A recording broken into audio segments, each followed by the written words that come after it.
You are listening to Proof Text, a Glossa House podcast exploring Scripture and all things related to it. New episodes are released daily.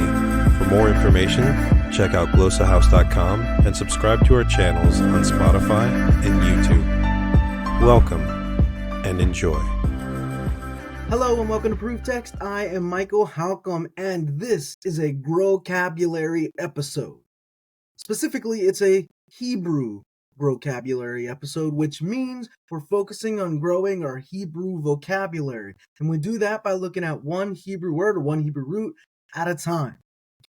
Today on the docket, and by the way, I'm just sort of going through the Hebrew words in these Hebrew Growcabulary episodes, these Hebrew roots by frequency.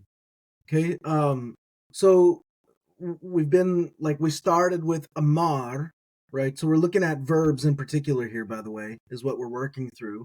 And we started with the verb amar, then we went to haya, asa, boa, boa, and we've worked our way down now to matzah. Matzah, that's what's on the docket for today, matzah. Mem Sade Aleph is what we're working with. Mem Sade Aleph. And so if you're watching, by the way, that means to find or find. If you're watching, you're going to see the Hebrew pop up here on the screen in just a moment. And if you're just listening, that's fine too. I'm going to use stepbible.org, and I got the Hebrew text up there. I'm going to go to search. I'm going to switch my keyboard right on over to Hebrew. Boom, there we go. Type in matzah, and there it is, matzah. Now you can see that it appears 450 times, and the first occurrence of this is in Genesis 2:20, where we have lo matzah, matzah, v'la adam lo matzah, right? And he did not find Adam. Yeah, so let's look at 4:14. We have call motzai or motzai.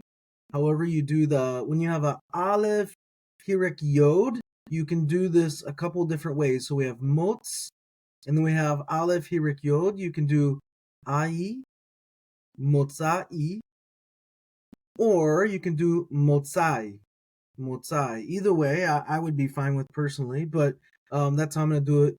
Kal motzai or kal motzai. They sound motzai. They sound very much the same at the speed of speech. Something like v'haya kal motzai or v'haya kal motzai. So just a slight difference there, but at the speed of speech, it's not going to make a big difference. And then in 4:15, we have that again, kal motzai. Well, actually, it's a little bit different. Sorry. Motzao. Now, this one's really interesting in terms of pronunciation. So a lot of people, right, they leave that aleph silent. So in that case, they have motzo. When I like to pronounce my aleph, so motzao. So several different ways you're gonna hear different people pronounce this. Motzao is how I'm probably gonna go. Motzao.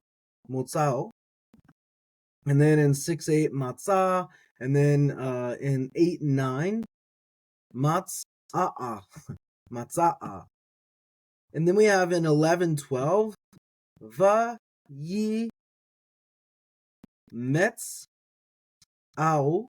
So when you have the aleph followed by the vav like this, when you got that oo there, so you got the aleph oo, it's like an ow. So you can do oo, or at the speed of speech, ow. So vayimetzao, or if you leave the aleph silent, vayimetzu, and that's fine. Vayimetzao, if you want to do that, vayimetzao. There are different ways to do this. I think what you hear most people do is something like vayimetzu. I'm going to say vayimetzao. So I want to get that aleph in there. I like pronouncing my olives. All right. In Genesis 16:7, vayi metza'a, vayi metza'a. Again, I like pronouncing my olives. Somebody else might say, because that olive's there, vayi metza'a. Vayi metza'a. I'm going to say vayi metza'a. And then finally, we'll just do Genesis 18:3 here. We have matza'ati. Matza'ati. A lot of people will leave the olive silent. So matzati, I'm going to say mata'ati. Mata'ati. Mata'ati. Oh, we'll do 1826. It looks interesting. So it begins with the aleph and ends with the aleph. So you have the aleph with the sigil underneath.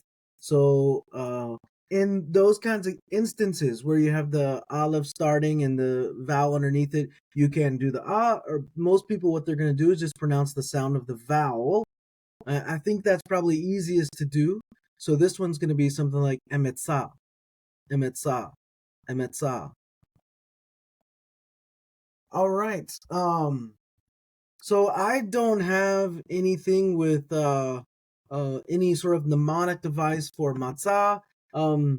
This may go along with the Jewish, I is it meatballs or something? Matzah.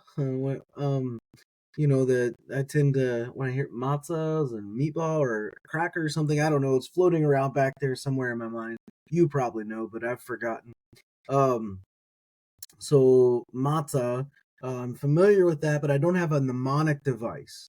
I could make sort of a pun, like I don't have a mnemonic device and it don't matzah, right? Like matter, matzah. So that could work, but I don't have a mnemonic device, but I guess it don't matzah. I can find one. Something like that. That might work. So I guess I do have a mnemonic device, but it's kind of stupid and corny. So you come up with your own, whatever works for you. Maybe something like matcha, matches. Yeah, these sorts of things. You can think of like a match like you strike, or matches like socks, right? You're trying to find matches of socks. That's pretty good one. Matzah, matches. Kind of a little bit of kind of a little bit of similarity in sound there. All right, I'm going to stop there, and that's matzah, means to find. And I'll stop there and say I hope that helps. Interested in growing your ancient language skills but not sure where to start? Glossa House can help. From illustrated readers and short stories to lexicons and grammars, Glossa House offers a variety of resources for beginning, intermediate, and experienced ancient language learners. Head to glossahouse.com today. Glossa House, language resources for the global community.